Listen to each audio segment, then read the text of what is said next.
우리들은 한 가지 확실하게 알 것이 있습니다. 주님은 우리들이 죄를 짓고 넘어진다는 거 다 알고 계십니다. 우리 시대만큼 유혹이 많은 시대도 없어요. 근데 우리 시대만큼 마귀가 역사를 강하게 할 때도 없잖아요. 주님은 우리가 죄를 넘어지는 것도 짓고 넘어지는 것도 다 알고 주님 부인한 것도 다 아시고, 근데 주님이 원하지 않는 것이 한 가지가 있어요. 침륜에 빠지지 말라 그러는 거예요. 그것으로 끝났다고 생각하지 말아라고. 내가 네한테 있지 않냐고 말해요. 너는 아무것도 아닌 것지만 네 뒤에 내가 있다고. 내가 너를 반드시 바꿀 거라고. 침륜에 빠지는 것은 마귀에게 속는 겁니다. 마귀는 우리를 유혹해서 죄를 짓게만 하는 게 아니고, 너 같으면 끝난 거야. 너는 이제 아무 소망도 없어. 누가 너를 쓸 거야. 네가 무슨 구원받은 사람이야. 라고 우리를 침륜에 빠지게 만들죠. 그러나 주님은 우리들이 죄를 지었다고, 실패했다고, 주님 부인했다고 버리는 게 아니라 사단이 밀가부르듯 청구할 때 주님은 우리 믿음이 떨어지지 않기를 기도하시고, 그리고 돌이키고 난 다음에 더 귀하게 사용하려고 하시는 거죠. 로마서 6장입니다. 6장 14절입니다. 여기 14절, 죄가 너희를 주관하지 못하리니 이는 너희가 법 아래 있지 아니하고 은혜 아래 있음이라. 여기에 주관한다는 말은 지배한다 그 말이죠. 죄가 너를 완전히 지배하지 못할 거라고. 왜냐하면 14절 뒤에 있죠. 너희가 은혜 아래 있음이라. 은혜 아래 있단 말은 구원받은 자녀다 그 말이에요.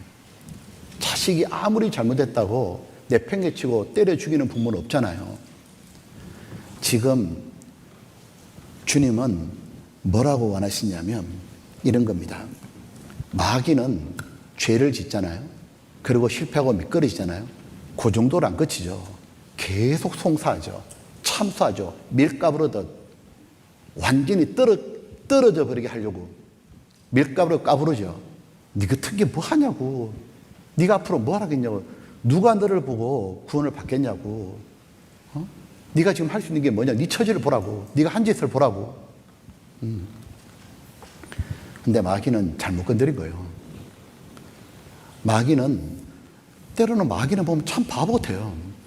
왜냐하면 마귀가 이렇게 사람을 잘 보고 이렇게 건드려야 되잖아요. 근데 마귀는 베드로를 건드려서는 안 됐어요. 왜냐하면 베드로는 되게 만만해 보였겠지만 베드로 뒤에 누가 있는지를 봤어야죠. 베드로 뒤에 바로 뒤집힌 양을 찾으러 오신 예수님이 계셨던 거죠. 그 예수님이 베드로 위해서 기도하고 계셨잖아요. 그리고 베드로에게 달려오셨잖아요. 그리고 베드로를 다시 이렇게 세우잖아요. 마귀는 구원받지 않은 사람들이 자기 밥이지 우리들의 자기 밥이 아닙니다. 우리들이 비록 넘어지고 실패하고 주님을 부인하고 산 적이 있다 할지라도 우리 뒤에 우리를 끝까지 사랑하신 주님이 계신 거죠. 그래서 주님은 우리에게 뭘 원하시냐면 죄를 짓고 넘어져도 다시 일어나라고, 그리고 주님을 따르기를 원하시는 거예요. 다시 넘어지고 반복해 넘어져도 다시 나를 따라오느라고. 그러면 내가 기어코 그 죄에서 벗어나서 사람 낳는 어부가 되게 할 거라고. 왜냐하면 예수님은 나를 치료하고 고치시는 여호와 라파이시기 때문인 겁니다. 바로 나를 치료하시는 하나님이시기 때문이에요. 하나님이 어떤 분인지를 알게 하려고 하나님의 이름을 주셨죠. 여호와 라파, 고치시는 하나님, 치유하시는 하나님. 보면 정말 예수님이 바로 여호와 라파셨습니다. 사람들 앞에 죽을까 겁이 나가지고 주님을 부인하던 그 비겁쟁이 베드로를 주님은 어떻게 고치셨습니까? 복음을 전해가지고 수많은 사람을 구원하고 마지막에 그 주님을 위해서 순교하는 순교자로 바꾸셨습니다. 그것도 전생에 그래 돼 있죠. 베드로가 내가 예수님처럼 똑같이 십자가에 못 박혀 죽는다고. 내가 감히 어떻게 그렇게 죽겠냐고. 끌려 못 박혀 죽겠다고. 정말 그 비겁쟁이 베드로를 수많은 사람들이 보는 앞에서 그 순교의 자리로 가도록 만들으셨잖아요. 사람들의 복음을 대적하던 바울 말입니다. 예수 믿는 자를 핍박하고 죽이고 스데반을 죽이자고 투표했던 그 바울 말입니다. 그 바울을 복음의 병기로 바꾸셔서 세계 선교의 문을 여셨죠. 신약 성경 14권을 기록해서 수많은 사람들이 기독교 2000년 가운데 그 신약 성경을 보면서 얼마나 많은 사람이 구원받고 변화됐습니까? 수많은 죄를 짓고 살았던 죄인의 대명사 세리 마태를 주님은 부르셔가지고 고치셨죠. 더 이상 세리가 아니라고 사도로 고치셔서 복음을 전하고 마태복음을 기록하게 하셨잖아요.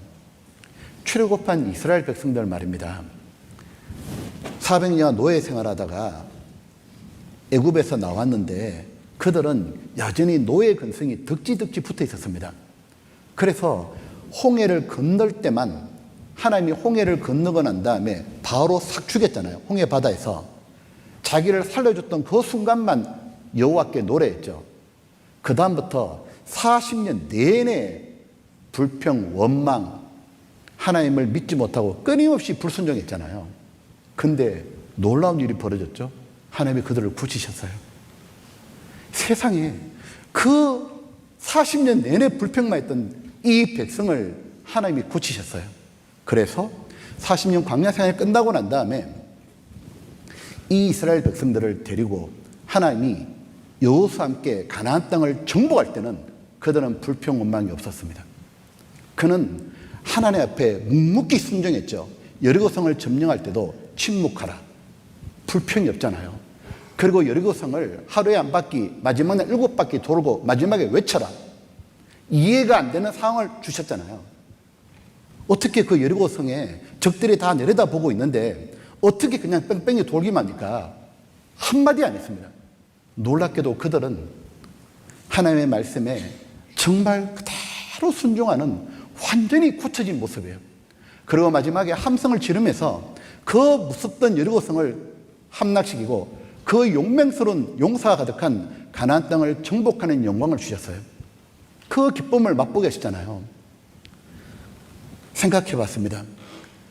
당시의 사람들이 그 누가 주님을 부인하던 이 비겁쟁이 베드로가 사람 낳는 어부가 될 거라고 생각했어요. 그 누가 복음을 대적하고 예수 믿는 자를 핍박하던 바울이 복음의 병기, 의의 병기가 될 거라고, 복음의 일꾼이 될 거라고, 세계 선교의 문을 열 거라고 누가 생각이 났겠어요? 그 누가 광야 40년 동안 하나님 믿지 못하고 불평 원망만 쏟았던 그 이스라엘 백성들이 노예 근성이 가득한 그 이스라엘 사람들이 어떻게 그 용맹스러운 가나안 족속인 그들을 정복할 거라고 그 누가 생각했어요? 누가 정말 그 사람들이 정말 하나님께 하라면 하는 대로 그렇게 100% 순종하면서 요단 강물에 발을 디디고 할례하라면 할례하고 여리고성 돌아라면 돌고 그렇게 할 거라고 누가 생각했겠냐고요. 마귀도 그렇게 생각 못했을 겁니다. 마귀는 그렇게 생각 못했기 때문에 베드로를 밀가부로도 청구한 거죠. 베드로를 못났다고 찌질하고 비웃었던 거죠. 그러나 베드로를 사랑하시는 주님은 하셨죠. 주님은 여호와 라파, 치료하신 하나님은 기어코 베드로를 사람 낚는 어부로 영광스러운 사람으로 바꾸셨습니다. 주님은 우리들이 아무리 문제가 많고 아무리 많이 넘어졌고 아무리 주님을 부인하고 실패를 많이 했다 할지라도 주님께 가면 주님은 고쳐서 그를 완전히 새로운 사람으로, 사람 낚는 어부로 가장 귀한 사람으로 바꾸시는 거죠. 주님은 구원받은 사람을 버린 일을 결코 하시지 않죠. 우리들을 불러서 주님과 함께 교제케 하시는 하나님이 미쁘시도다. 주님이 어디서 우리를 경고하게 하십니까? 바로 교회 속에서 경고하게 하시는 거죠. 주님이 교회 안에 계시잖아요. 그러므로 혹 죄를 지었습니까? 혹 자신의 양심이 너무 눌립니까? 혹 자기가 하나님 앞에 도저히 못 갈 것 같습니까? 속지 마십시오. 주님은 그렇게 한 적이 단 한 번도 없습니다. 그건 마귀한테 속고 있는 거예요. 주님은 뭐라고 하시느냐면, 요한 아들 시몬아, 내가 처음 네한테 했던 말을 기억해보라고. 나를 따라오너라. 내가 너로 사람난 어부가 되게 하리라. 다시 일어나라고. 다시 일어나서 다시 나에게로 오라고. 다시 교회 오고 다시 말씀 듣고 주님 저를 고쳐달라고. 주님 제가 주께 돌아왔나이다. 저의 배역함을 고쳐주소서. 내가 고치리다.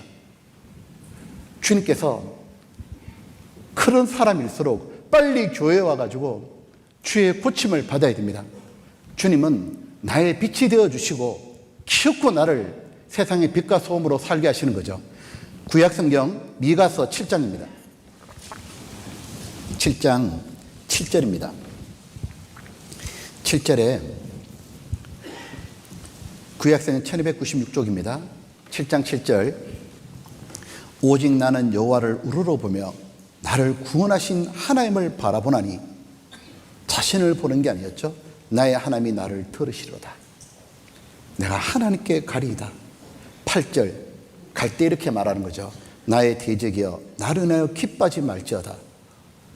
엎드러진 나를 인하여 기뻐하지 말지어다. 나는 엎드러질지라도 일어날 것이요 어두운 데 앉을지라도 여호와께서 나의 빛이 되실 것이므로다. 내가 여호와께 범죄했으니 주께 나를 위하여 심판하사 신원하시기까지는 그의 노를 당하려니와 주께서 나를 인도하사 징계가 끝나면 광명에 이르게 하시니 내가 그의 의를 부리로다.